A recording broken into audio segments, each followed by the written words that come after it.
Have you ever had that self-worthless feeling? Well, you are not the only one who is experiencing this. This is a feeling that many people throughout the world, particularly youngsters, have to deal with regularly. There might be a variety of reasons why this is the case. Although you are not alone, what should you do if you find yourself in this situation? Hey, and welcome back to another amazing video. Why do you feel worthless or purposeless? Let's find out in today's video. But first, before we go on with today's video, a sub to the channel would be very appreciated. Comment, share the video, and don't forget to leave a thumbs up for the video. And without further ado, let's get started. We may be confronted with a challenge that impacts our self-esteem from time to time. It's a common occurrence, and I'm happy to tell you that you're not alone. Many individuals experience similar challenges, which they later on overcome. However, the condition can sometimes continue to the point that one feels useless or purposeless, and the victim begins to have negative thoughts about themselves. But with the right assistance, you can change these old feelings of worthlessness into new ones that are constructive and encourage optimism. You may be feeling worthless right now, but with practice, you will be able to bounce back and feel good about yourself.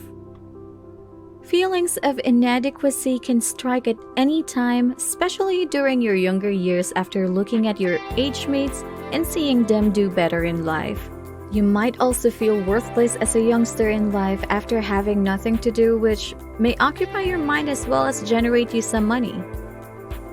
Even more likely, if you're having trouble with your self-confidence as an adult, you probably had some experience with people telling you that you're unworthy, and you've been retaining those old sentiments in some manner. Why do I feel so insignificant? If you've ever experienced a similar experience, this is a question for you.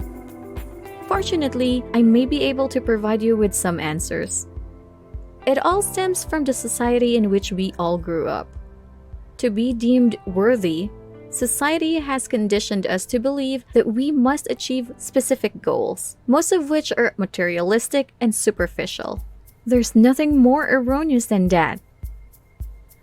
The greatest worth and the substance of existence are a real, joyful being and sincere, loving interactions with others.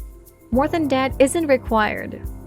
You don't question why an animal or a plant is living.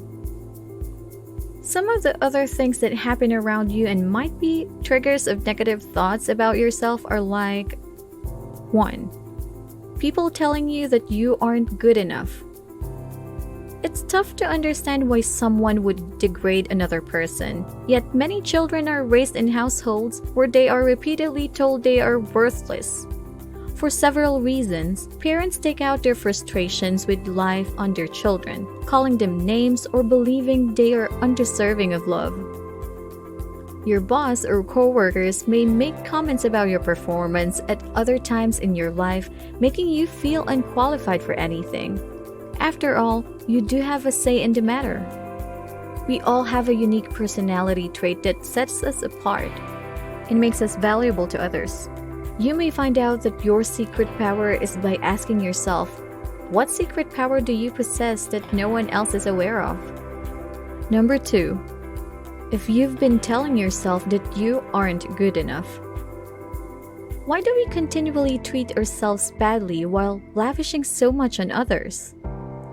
Take some time to think about why you are experiencing these negative ideas about yourself and where they're coming from. It's possible because of what others have said. We frequently struggle to identify our position in society, especially if we haven't had a positive self-esteem role model. Because of social media and how they believe they should act, younger generations are increasingly battling with their self-esteem and self-image. Researchers have linked social media use to feelings of loneliness, jealousy, and anxiety. we're drifting more and further away from our true selves. You may begin to integrate more compassionate acts and ideas into your daily life if you can figure out why you are treating yourself so badly. Number 3. You are comparing yourselves to others. There are many reasons to be glad about the way your life is right now, no matter how little you have or how worthless you feel. You'll constantly wish you had more or could accomplish more if you spend your time comparing yourself to others. Instead, set a good example in your own life by comparing yourself to the person you were yesterday and aiming to be better than that person tomorrow. Number 4. You've experienced a great change in your life. Our sense of self can be affected by a change in our identity. If you've just divorced or lost your job, you might not know how to value yourself. Many people use their professions to justify their success in life. And if you've lost yours unexpectedly, you may find it difficult to relate to others and the life you used to live. When you're dealing with a tragedy or a major shift, it's easy to blame yourself.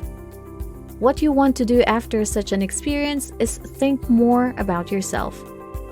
Allowing oneself time to process what's going on is preferable to criticizing yourself for what's transpired. Number 5. You feel like everyone is against you. If you believe the entire world is against you, it's not because they are. It's because you believe they are. When you imagine these scenarios in your head, you'll notice that they frequently come true. This is due to the possibility that you have a cognitive bias.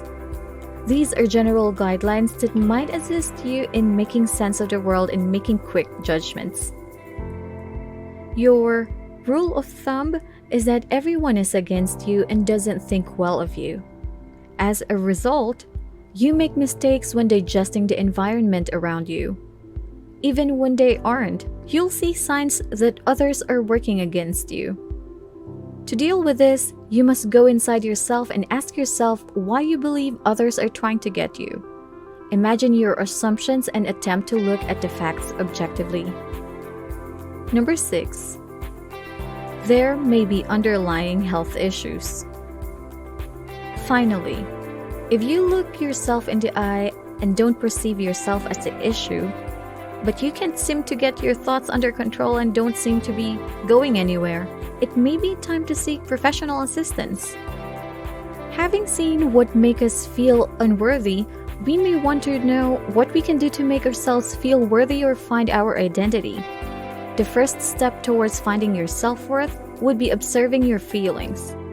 What are you feeling toward yourself? You need to love and appreciate yourself a lot so that you can start feeling worthy and in no time get a purpose. Getting a purpose won't, however, just come like that, as you will need to evaluate yourself and see what you would do very well in life. However, this could be easier said than done, and it is what gets so many people feeling worthless, mainly due to societal manipulation.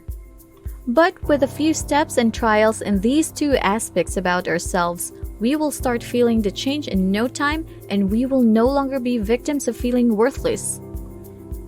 You could also try a variety of new things so that you can get new experiences. It might be you are feeling worthless due to being surrounded by failures from previous life experiences.